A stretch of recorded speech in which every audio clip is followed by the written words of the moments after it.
Our Rise analyst Dayo Sobowale joins us now to discuss Tinubu's commitment to make corruption unattractive, as well as measures the incoming administration might need to put in place towards the realization of that goal. Good to have you with us, sir. It's a pleasure. All right, sir. So, what has changed? We've heard anti-corruption rhetorics before. Will it gain any traction under a Tinubu presidency? Well, we have to give Tinubu a chance. He's our president-elect. And we must look at the context in which he's talking. He's saying that he's going to take care of judges. It's not as if he's trying to prepare the ground for judges handling his own case. It's because the governor of Rivers State is asking him to open some magistrates' court. And he sees the opportunity to say that when he comes in, he will take care of the judges. That judges should not live in squalor. And that when they are well taken care of, they will not be tempted to take bribe or to pervert the cause of justice. I think that is a policy in the right direction. Then he went further and said something that will be there to all Nigerians in terms of the economy, that will make credit available for people to have houses, to have vehicles, and so on. You will notice that nowadays, it's only companies or banks, oil companies, who give loans for houses, for cars to their staff, who attract people. Because once you have a roof over your head and you have mobility, your problem is absorbed. You feel school fees and other things like that. So I think it is a step in the right direction. And you see, like I showed my admiration for the two leaders yesterday, I want to illustrate. I want to compare them with brave leaders elsewhere who are trying to make the law robust. Like, look at Russia. Russia is a Soviet, Russia was former USSR, a Marxist state. It collapsed in 1991 and privatized. So many rich people, they call them the oligarchs, bought the entire industry. But later they had cases with each other. They didn't take each other to court in Russia, because in the Marxist state, the law is regarded as unproductive. They took their cases to London. They spent a lot of money on their case. And when people ask them, why did you come to London? They said they found the British system to be robust, just, and trustworthy. Get me? Which are the exact things that they lack in their own country. It's when you don't have a robust, just, and trustworthy judicial system, the rule of law collapses. Now, look at even Netanyahu, another brave leader. You get me? He's facing corruption charges too. There's somebody immune to, he's been in prime minister for 6 times. Yeah, he still won the presidency. But he's still there. Another time. But he moved against the judges because he said the judges in Israel are too activist. You get me? And that they appoint themselves, that they are upsetting the checks and balances. But he has drawn the eye of the public with all the protests they have. That's right. The protests are still on, but he countered with his own.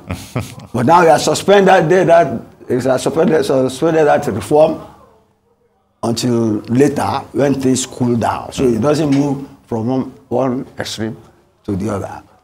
Now, back in Lagos State, I think part of the legacy of Tinubu is that he has a robust legal system in place. You remember the problem we had on the local government with Obasanjo? He fought it through and had his way. Of course, his Attorney General was a brilliant professor of law, currently the Vice President of the Federal Republic. So, if you have somebody who has respect for the rule of law, I think you can be hopeful that you are going to have a very exciting time under the leadership of this president-elect.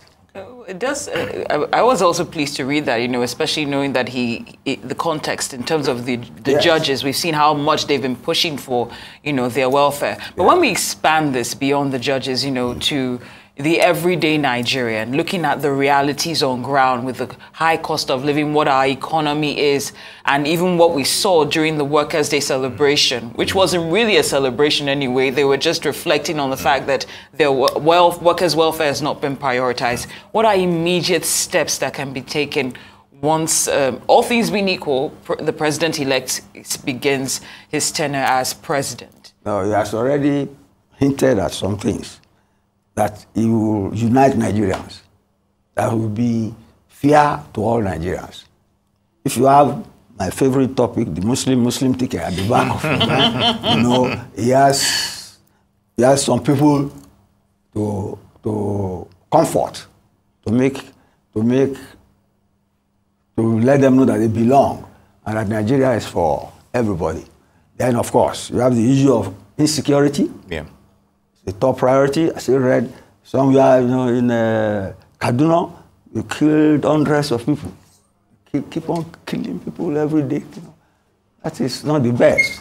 Then, of course, on the economy, he has to do something. He has to liaise with the Labour Congress on the minimum wage. You get me? And most especially, they have to provide mobility infrastructure. You get me? For Nigerians to move around, to go to work. It's when you get to work that you earn a living, that you take care of your family. If you are stuck in the go-slow for hours, you come home empty-handed, you come home exhausted, your health will suffer. And the family too will suffer. And if people suffer, they don't have goodwill towards their government. I is a veteran of the road in terms of providing welfare facilities. Yeah. And I look forward to him doing that. Then, of course, there is the issue of corruption. He put in place somebody because of the integrity of that person on corruption for 8 years. So he should know what anti-corruption really means. The FCC is trying its best, but mostly with media trial. They hardly convict anybody. Yep. And even when you read, if you are not a lawyer, you see the cases decide. Repetition, of course. Later we may blame the judges, but if the judges don't see any diligent prosecution, they can't just jail people. They let them go scot-free. And that is against the spirit of the anti-corruption crusade. I'm sure he's a pragmatic enough politician who knows his onions. So let's give him a chance. All right, Mr. Sobowale. A key segment of the process of the rule of law has to do with the National Assembly itself, which makes the laws. But you know, currently we're seeing a scramble for positions, and as you would describe it, a power grab scenario, as it were. So these same individuals that we're supposed to rely on in the custodians of making the laws. Anti-corruption stands on that. So would you say they've been proactive or otherwise? Over time, they're leading to this point. You use the right word, proactive. See, they will be seeking cover. You see, now, you know what Buhari said, part of his achievement, was that about 10 governors who wanted to go to the Senate were not able to go there because he wickedly deprived all of us, we suffered for them, of currency during the election. No, he said there was not enough dirty money going around.